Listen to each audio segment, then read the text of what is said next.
Hello વિદ્યાર્થી મિત્રો, સ્વાગત છે તમારું આજના વિડીયોની અંદર। અને આજે આપણે જોવાના છીએ ધોરણ 9ની જે આપણે અસાઇનમેન્ટની સિરીઝ ચાલુ કરી હતી વિજ્ઞાન વિષયની, તેનું વિભાગ બી હતો બરાબર, એનું પ્રકરણ નંબર 5 આજે આપણે જોવાના છીએ। તો શરૂઆત કરીએ આજના વિડીયોની। તો પહેલો પ્રશ્ન એવો છે કે કોષ વિભાજન એટલે શું, તેના પ્રકાર જણાવો। કેને કહેવાય કોષ વિભાજન? તો કે કોષ વિભાજન એટલે નવા કોષોનું નિર્માણ થવાની જે ક્રિયા છે બરાબર, એને શું કહેવાય છે? કોષ વિભાજન। ત્યારબાદ એના પ્રકાર છે કે પહેલું આવે સમભાજન। તો કોષ વિભાજનની ક્રિયા જેમાં માતૃકોષો જેટલા જ રંગસૂત્રો બાળકોષો ધરાવે તો આવા જે કોષનું વિભાજન થાય એને શું કહેવાય છે? સમભાજન। અને બીજું છે અર્ધીકરણ। તો કોષ વિભાજનની ક્રિયા જેમાં માતૃકોષ કરતાં બાળકોષોમાં રંગસૂત્રોની સંખ્યા અડધી થતી હોય તેને અર્ધીકરણ કહે છે। ત્યારબાદનો બીજો પ્રશ્ન છે એક કોષીય સજીવો એટલે શું, ઉદાહરણ આપો। તો કે એક કોષીય સજીવ એટલે તો કે જેની અંદર કેટલા, તો કે માત્ર એક જ કોષ આવેલા હોય, એવા ક્યાં? તો કે દાખલા તરીકે બેક્ટેરિયા છે, ક્લેમિડોમોનાસ છે, નામ છે ક્લેમિડોમોનાસ, પછી અમીબા છે, પેરામિશિયમ છે, આ બધા શું છે? એક કોષીય સજીવો છે બરાબર। તો એક જ કોષ બધા કાર્યો કરી સંપૂર્ણ જીવન છે જીવતા હોય આ કોણ? તો કે જે એક કોષી સજીવો છે। તો આખું શું થાય? તો કે એક જ કોષ બધા કાર્ય કરી સંપૂર્ણ સજીવ તરીકે વર્તે છે અને વિભાજન દ્વારા તેના જેવી જ સંતતિ સર્જે છે, અને આપણે એક કોષીય સજીવો કહીએ અને એના ઉદાહરણ આ બધા છે બેક્ટેરિયા, ક્લેમિડોમોનાસ, અમીબા, પેરામિશિયમ। ત્યારબાદ છે કોષોની શોધ કોણે અને કેવી રીતે કરી?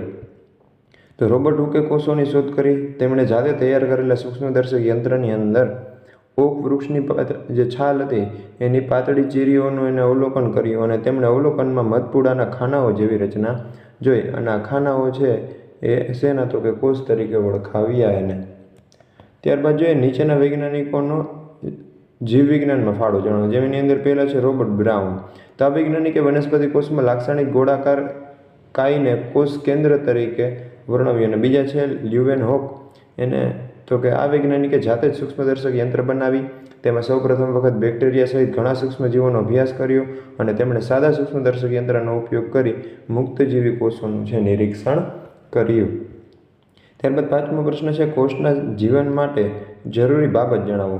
તેના માટે જરૂરી બાબત છે કોષ પ્રસરણની ઘટના દ્વારા પાણી અને વાયુનું વિનિમય કરે, કોષ તેમના બાહ્ય પર્યાવરણમાંથી પોષણ મેળવે, વિવિધ અણુઓ કોષમાં તેમજ કોષની બહાર ઉર્જાના ઉપયોગ દ્વારા શું કરે? વહન પામે છે।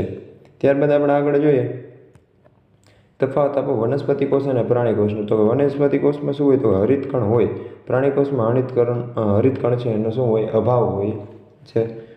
ત્યારબાદ વનસ્પતિ કોષમાં તારા કેન્દ્રનો અભાવ હોય, તો પ્રાણી કોષમાં તારા કેન્દ્ર હાજર હોય।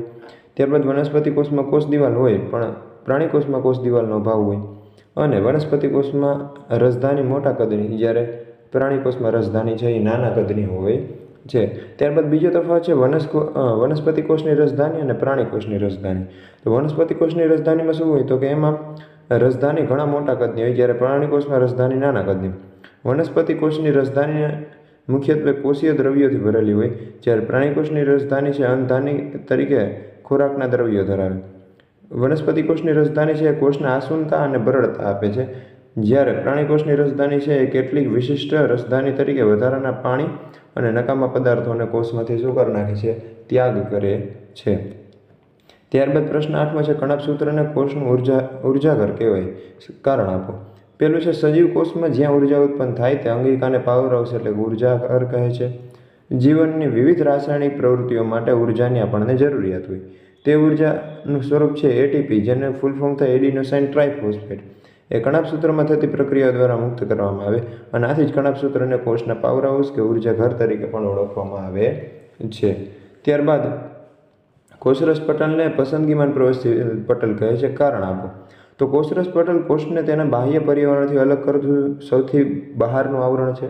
તે કેટલાક દ્રવ્યોને કોષમાં પ્રવેશ આપવાની તેમજ કોષમાંથી બહાર નીકળવાની મંજૂરી આપે, તે કેટલાક દ્રવ્યોની ગતિશીલતાને અવરોધે છે, આથી કોષરસ પટલને શું કહેવામાં આવે છે? પસંદગીમાન પ્રવેશશીલ પટલ। ત્યારબાદ આપણે આગળ જોઈએ તો રસ સંકોચન એટલે કે પ્લાઝ્મોલિસિસ બરાબર। પ્લાઝ્મોલિસિસ એટલે શું?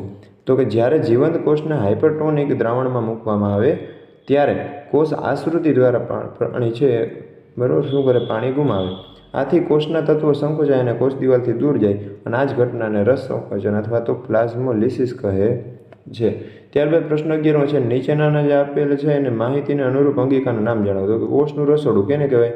તો કે ક્લોરોપ્લાસ્ટ, જેને આપણે હરિતકણ પણ કહીએ છીએ. અને કોષનો પરિવહન માર્ગ એ છે અંતઃકોષરસ ઝાડ. ત્યારબાદ પ્રાણી કોષની નામ નિર્દેશિત સ્વચ્છ આકૃતિ દોરો. તો તમે જોઈ શકો એ આકૃતિ, બરાબર કે આ રીતના આખો પ્રાણી કોષ ટોટલ આવેલો છે. તેમાં આ જે રચના તમને દેખાય છે પુટિકાઓ જેવી, એ ગોલ્ગી પ્રસાધન.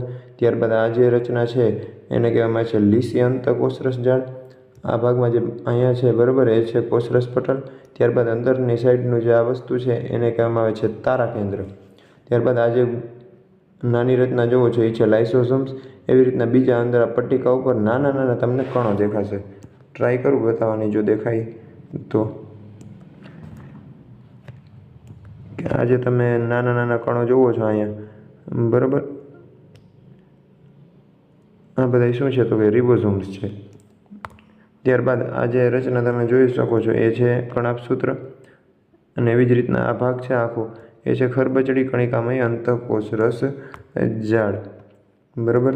ત્યારબાદ આ ભાગમાં જે ભર્યું છે એ છે કોષરસ. વચ્ચેના ભાગમાં સેન્ટરમાં બરાબર આવ્યું છે કોષ કેન્દ્ર અને એની ઉપરના ભાગમાં આવ્યું છે કોષ કેન્દ્ર પટલ. તો આખા પ્રાણી કોષની કંઈક તમે આ રીતે આકૃતિ જોઈ શકો. આપણે આગળ વધીએ. જેમાં આપણે પૂછ્યું છે તફાવત આપો કણાભસૂત્ર અને હરિતકણ. તો કણાભસૂત્ર તો તેને કોષના શક્તિઘર તરીકે ઓળખવામાં આવે છે. હરિતકણ છે એને કોષના રસોડા તરીકે ઓળખવામાં આવે. કણાભસૂત્ર છે વનસ્પતિ કોષ અને પ્રાણી કોષ બંનેમાં જોવા મળે, જ્યારે હરિતકણ છે ફક્ત વનસ્પતિ કોષમાં જ જોવા મળે. કણાભસૂત્ર એ તેના આંતરિક આયોજનમાં અંત આવરણ એટલે કે ઊંડા અંતઃપ્રવર્ધો ધરાવે અને હરિતકણ છે તેના આંતરિક આયોજનમાં ઘણા બધા પટલીય સ્ટ્રોમામાં ગોઠવાયેલા હોય. ત્યારબાદ કણાભસૂત્ર છે રંજક દ્રવ્યને ધરાવતા, જ્યારે હરિતકણ છે ક્લોરોફિલ ઉપરાંત પીળા કે નારંગી રંજક દ્રવ્યો ધરાવે. કણાભસૂત્ર છે તે કોષમાં એટીપીના નિર્માણમાં અગત્યના છે, જ્યારે હરિતકણ છે એ વનસ્પતિ કોષમાં પ્રકાશ સંશ્લેષણ માટે અગત્યના છે. ત્યારબાદ પ્રશ્ન 14 છે, પૂર્ણ નામ આપો. એટીપી. એટીપીનું પૂર્ણ નામ એટલે ફૂલ ફોર્મ છે એડિનોસાઇન ટ્રાઇફોસ્ફેટ. અને ડીએનએ એને કહેવાય ડીઓક્સીરિબોઝ ન્યુક્લિક એસિડ, બરાબર. ત્યારબાદ પ્રશ્ન 15 છે, કોષ દિવાલના કાર્યો જણાવો. તો તે કોષનો આકાર જાળવી રાખે, કોષમાં પાણી અને પ્રવાહીમાં રહેલા પદાર્થોને પ્રવેશવા દે, જેથી જીવંત કોષ દ્વારા પદાર્થોનો વિનિમય છે શક્ય બને. અને ત્રીજું છે, તે કોષને વધુ પડતા જલ શોષણથી પણ બચાવે અને તે કોષની આંતરિક મજબૂતાઈ આપે છે, બરાબર. તો આપણું ચેપ્ટર જે હતું અહીંયા થાય છે પૂરું. આપણે જલ્દીથી બીજા એક નવા ચેપ્ટરનો વિડીયો છે અપલોડ કરીશું, જે તમને જ્યારે હું અપલોડ કરીશ, બરાબર, ત્યારે અહીંયા ઉપરની સાઈડમાં તમને જોવા મળશે.